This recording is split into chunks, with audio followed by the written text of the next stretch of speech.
저희 조코피TV는 썬팅 필름의 새로운 패러다임을 선사하는 T9 필름 신차 검수부터 장기 렌트 리스까지 모빌리티 서비스의 정수 카스페이스와 함께합니다. 네, 반갑습니다 여러분. 조코피TV 조현일입니다. 제가 어제 그 개인 일정 때문에 루카 돈치치의 레이커스 데뷔전, 또 지미 버틀러의 골든스테이트 워리어스 두 번째 경기를 리뷰하지 못했습니다. 그래서 하루 늦게 경기를 되돌아보게 된 점 양해 부탁드리고요. 자, 지미 버틀러의 가세 굉장히 큰 힘이 되고 있습니다. 저는 버틀러 영입 당시에 트레이드 평점을 굉장히 낮게 줬습니다. 그런데 뭐 한 경기 만에 태세 전환을 할 수밖에 없었고, 그리고 지난 경기 어제 열렸던 미러키전도 돌려본 결과 저는 버틀러를 데려온 구단의 그런 결정도 훌륭했고, 또 버틀러는 워낙 BQ가 뛰어나고 또 농구를 마음 먹고 했을 땐 잘하는 선수지만 개인적으로 가장 놀랐던 부분은 스티브 커 감독의 조정이었어요.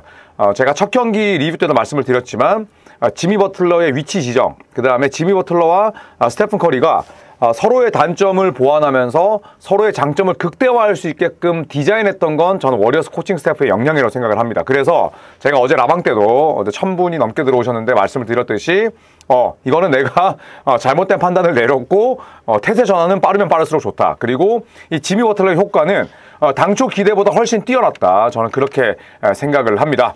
자, 버틀러와 커리, 커리와 버틀러, 그리고 버틀러를 품에하는 골든스테이트 워리어스의 두 번째 경기 미러키전에서 버틀러는 어떤 부분으로 또 기여를 했는지 말씀을 드리도록 하겠습니다. 자, 일단 버틀러 골든스테이트에서 두 경기를 치렀죠. 평균 30분 뛰었습니다. 관리를 해줘야 됩니다. 왜냐하면 골든스테이트 워리어스의 목표는 단순히 후반기 승률 60%가 아니라 플레이오프 진출이죠. 플레인 토너먼트를 치러야 된다면 그 플레인 토너먼트의 벽을 넘어서 플레이오프를 치는 것이기 때문에 버틀러의 출전 시간을 어떤 식으로든 관리를 해줘야 됩니다. 두 경기에서 30분을 뛰었고요. 22.5득점, 그리고 5.5리바운드, 5어시스트. 그러니까 45득점, 11리바운드, 10어시스트를 기록을 했고요. 필드골은 45.8%, 마이애미 시절만큼은 아닙니다만 사실은 버틀러의 그런 포지션을 감안했을 때 46%로 시즌 끝내도 나빼듭니다. 자, 그리고 자유투 82.1%, 그리고 스틸 5개, 블락 하나를 기록을 했고, 가장 고무적인 부분은 자유투입니다. 두 경기에서 무려 자유투를 28개를 뜯어냈어요.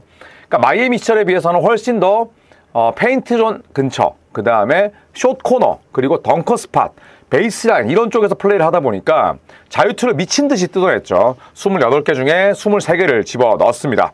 자, 그리고 위긴스의 골든스테이트 마지막 5경기도 좋았습니다. 10경기로 범위를 늘려도 평균 20득점이었고요.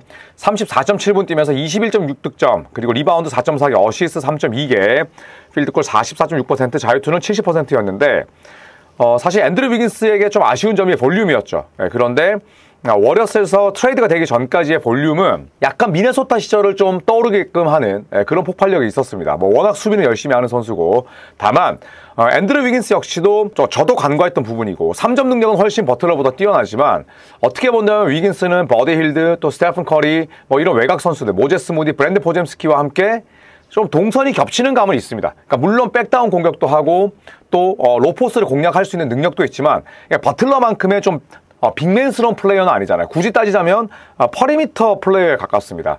그러다 보니까 버틀러가 들어왔을 때 골든스테이트 워리어스의 이런 밸런스가 훨씬 좋아졌고, 스테픈 커리와 최대한 역할이 중복되지 않고, 그 다음에 공간이 겹치지 않고, 여기에다가 제가 첫 경기 끝나고도 말씀드렸지만 그러니까 드래먼드 그린의 공격 참여도를 자연스럽게 줄일 수 있어요. 그러니까 드래먼드 그린의 그런 영향력을 줄일 필요가 있었다라는 건 아니지만 수비는 여전히 열심히 합니다. 다만 드래먼드 그린이 공격에서는 딱히 지금 공헌하는 바가 크진 않아요. 그렇기 때문에 그 역할을 버틀러가 어느 정도 가져올 수 있다는 측면에서 제가 당초 예상했던 것보다는 훨씬 더 좀 긍정적인 면이 드러나고 있습니다. 자, 물론 상대가 시카고였고 또 상대가 야니스가 없는 미러키긴 했습니다만 그런 팀에게도 덜미를 잡히는 게 이번 시즌 전반기의 골든스테이트였거든요. 하지만 2연승만으로, 그것도 원정 2연승이라는 측면에서 충분히 긍정적이라고 볼 수가 있죠. 자, 스테픈 커리가 도움이 버틀러에게 적잖이 만족하는 눈치입니다.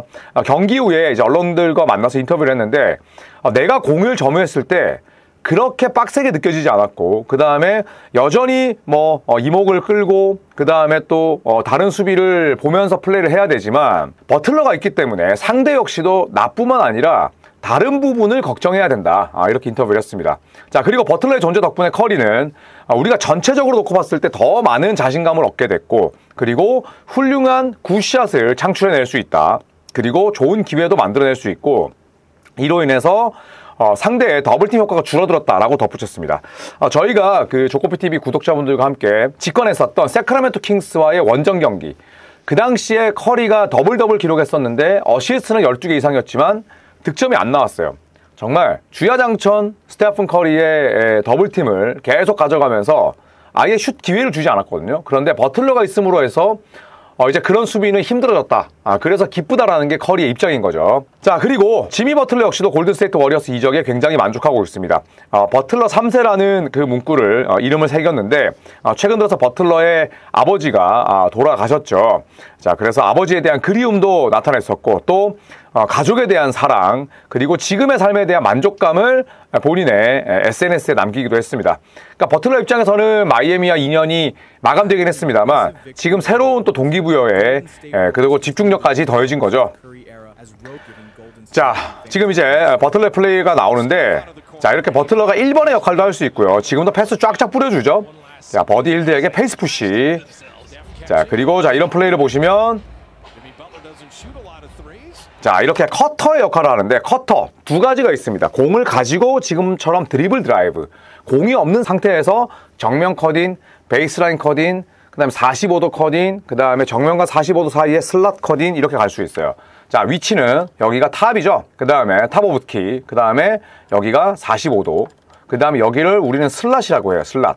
그 다음에 여기가 이제 베이스라인이고, 이 위치를 버틀러는 자유자재로 가져갑니다. 자, 그 다음에 제가 이걸 컨셉으로 밀고 있는 건 아니고요. 자, 보시면, 자, 스테픈 커리가 코너 쪽에서 1대1입니다. 그러면 버틀러는 제가 말씀드렸잖아요. 버틀러와 커리는 최대한 같은 공간에 있을 때 거리가 최대한 멀찍이 떨어져 있다라는 말씀을 드렸었습니다. 지금도 마찬가지예요. 모제스 무디가 반대쪽 코너에 있고 버틀러는 탑으로 올라갑니다. 자, 그리고 나서 지금 다소 거친 패스가 오갔지만 버틀러에게 볼이 갔어요. 그리고 3점을 쏘기보다 드리블 돌파, 그쵸? 그 다음에 왼쪽 돌파해서 페인트로 수비가 다 몰리면 그 다음에 모제스 무디나 스테픈 커리가 레버라운드 패스를 할 수 있는 겁니다.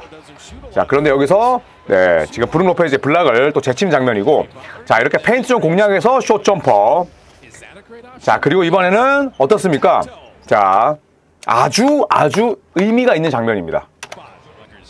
자, 존 디펜스를 썼어요. 그죠? 미러키가 존 디펜스를 썼는데 어때요? 2-3, 3-2, NBA는 사실 2-3와 3-2의 명확한 구분이 있지는 않습니다. 대부분 매치업 존 디펜스라든지 혹은 1-3-1도 쓰고요. 2-3냐 3-2냐 중요하지 않습니다. 그냥 지역 방어를 썼다고 보시면 되고, 자, 여기서 드래먼드 그린이 있긴 합니다만 드래먼드 그린이 이렇게 하이포스트에서 존을 깨기 위해서 들어가봤자 할 수 있는 건 동료를 찾는 것밖에 없어요. 심지어 하이포스트 들어갔을 때 드레이먼드 그린은 림을 정면으로 보지 않습니다. 이 순간 워리어스의 공격은 다 꼬이는 거예요. 자, 그런데 내가 평균 여전히 20득점을 올릴 수 있는 지미 버틀러가 하이포스트 어태커로 들어가면 어떻게 될까요? 자, 이렇게 되면 디그린은 로우로 빠지고요. 버틀러는 왼발을 앞으로 쭉 빼면서 내가 슈팅도 던질 수 있어. 나 쏠 수 있어. 나 쏠 수 있다. 바로 림을 벗을 수 있고, 얘네 두 명이 이렇게 버틀러에게 붙어버리면 하이엔드 로우 게임을 할 수도 있고요. 그러니까 하이포스트에서 지역 방어에서 컨트롤 타워 역할을 하는 선수가 지미 버틀러라면 드래먼드 그린과는 공격의 퀄리티의 차이가 엄청나게 나는 거죠. 그래서 지금처럼 하이엔드 로우 게임이 되는 거잖아요. 자, 여기서는 이제 버틀러가 투맨 게임을 가져가는데 완전히 빅맨의 플레이죠. 그리고 이제 팝을 해버리는 거고요. 자, 지금도 어때요? 버틀러가 스크린도 무지막지하게 잘 섭니다. 그러니까 드래먼드 그린이 이제 나설 필요가 없는 거야. 왜냐? 드래먼드 그린이 스크린 잘 서죠. 근데 얘는 해봤자 숏롤에 이어서 뿌려주고, 그 다음에 괴상한 플로터밖에 던질 줄 몰라요. 픽앤팝 웬만하면 안 하고요. 픽앤롤도 롤이 구리기 때문에 숏롤밖에 못합니다. 그런데 버틀러가 이렇게 스크리너로 나섰을 때는 모든 플레이가 가능하죠. 바로 슬립으로 빠지죠. 네, 슬립으로 빠지면 이때부터 얘가 뭐가 되나요? 어태커가 되잖아요. 어태커가. 자, 그러다 보니까 수비수는 드래먼드 그린이 숏롤 할 때보다 훨씬 더 이선에 있는 선수들이 더욱더 이렇게 페인트 존으로 수축됩니다. 팽창하지 않죠. 디그린이면 팽창할 수 있죠. 왜냐? 공격의 구리니까. 버틀러면 그럴 수 없다는 겁니다. 뒷선에 있는 선수들이 무조건 버틀러에게 들어갈 수밖에 없고, 여기 더블팀, 커리는 땡큐죠. 왜냐하면 나에게 더블팀이니까 오케이, 우리 팀은 4명이네, 미러키는 3명이네, 그러면 당연히 수적인 우위를 점할 수가 있죠. 그래서 공 잡게 되면 어때요? 이런 플레이가 가능하다는 거죠. 왜냐? 림을 처음에 쳐다보니까. 자, 그리고 이것도 이제 드래먼드 그린의 원래 또 컨트롤 타워의 역할이고요. 자, 제가 이 장면 한번 볼게요. 이것도 스테픈 커리가 혼자서 드리블을 창출한 것 같지만 그렇지 않습니다. 다 지미 버틀러의 플레이가 있어요. 자, 11초 만에 지금 세트 플레이 시작하고요. 보시면 버틀러가 정확하게 스크린 걸어주지 않죠. 대신에 안드레 잭슨 주니어 데리고 들어갑니다. 데리고 들어가는 스크린, 그 다음에 완전히 봉인하는 스크린을 우리는 실링 스크린이라고 하잖아요. 그거랑 거의 진배 없는 스크린이에요. 자, 그러다 보니까 어때요? 릴라드는 무디를 막아야 되지만 커리와 버틀러가 신경이 쓰이죠. 그래서 계속 페인트로 왔다 갔다 249, 그러니까 2.9초 와리가리 이렇게 되는 거예요. 그래서 보시면 버틀러가 끌고 들어가죠. 그러면 커리가 이만큼의 공간이 생깁니다. 그쵸? 얘가 끌고 갔으니까. 안드레 잭슨 주니어는 버틀러에게 지금 계속 그냥 부비부비를 할 수밖에 없는 겁니다. 자, 그리고 이 좁은 공간에서 커리가 충분하게 자신의 시간을 갖고 하프 스핀 쓰면서 점퍼. 모든 플레이에 버틀러가 묻어 있고요. 지금도 스플릿 액션에서 버틀러가 어떤 역할을 하나요? 디그린 역할을 하죠. 그쵸? 자, 지금도 보시면 좋은 디펜스입니다. 그 다음에 버틀러가 자유투 라인에 있죠. 이거는 서봐, 내가 하이포스트 깨줄게. 지금 이런 동작이나 다름없죠. 그래서 자, 여기 들어가면 바로 이 두 명이 또 바보 같은 수비를 합니다. 근데 이런 수비를 할 수 있는 게 보통은 디그린이 들어가잖아요. 캐번 룬이 여기서 잡아봤자 슛 던지나요? 못 던집니다. 한참 로딩 걸리고요. 그러다 보니까 또 하이엔드 로우죠. 그러니까 버틀러가 커리가 없는 지점에서도 브랜디 포젬스키, 모제스 무디와 호흡을 맞추면서도 완전히 상대 존을 깰 수 있는 겁니다. 왜냐? 계속 말씀드리지만 공격적인 선수이기 때문에. 자, 그리고 이번에는 완전히 4번의 플레이죠. 팻 코너튼 그냥 공격해버립니다. 그냥 야구 선수 취급해버리고요. AJ 그린 와라 바로 공격.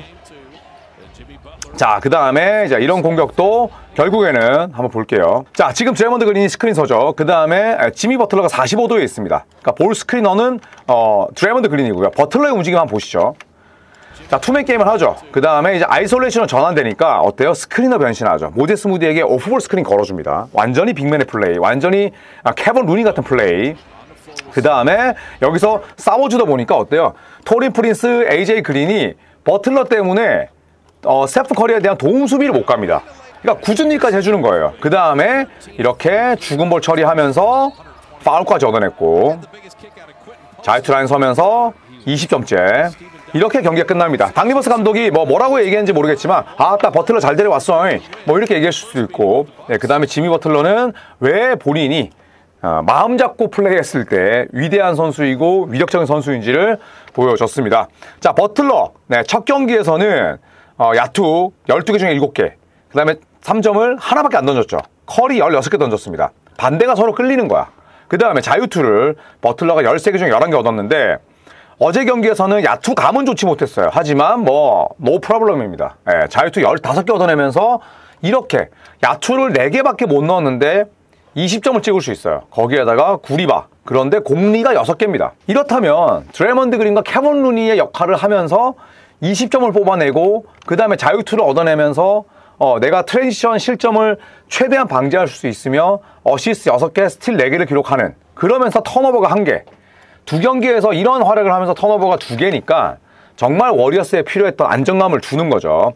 자, 그렇기 때문에 저는 물론 이제 표본이 2경기지만 지미 버틀러가 굉장히 빠르게 녹아들기도 했지만, 또 반대로 스티브 커 감독, 제리 스타가우스 코치, 브루스 프레이저 코치, 그 다음에 테리 스타츠 코치가 스티브 커 감독을 보좌하면서 굉장히 버틀러의 위치와 역할을 잘 설정해놨다. 저는 그렇게 정리를 하고 싶습니다. 자, 아직까지 많은 경기들이 남아있습니다. 그리고 지금 골든스테이트 워리어스의 분위기도 굉장히 좋아 보이는데, 위긴스를 떠나보냈던 아쉬움은 있지만 사실 승리 앞에 모든 것은 다 잊혀집니다.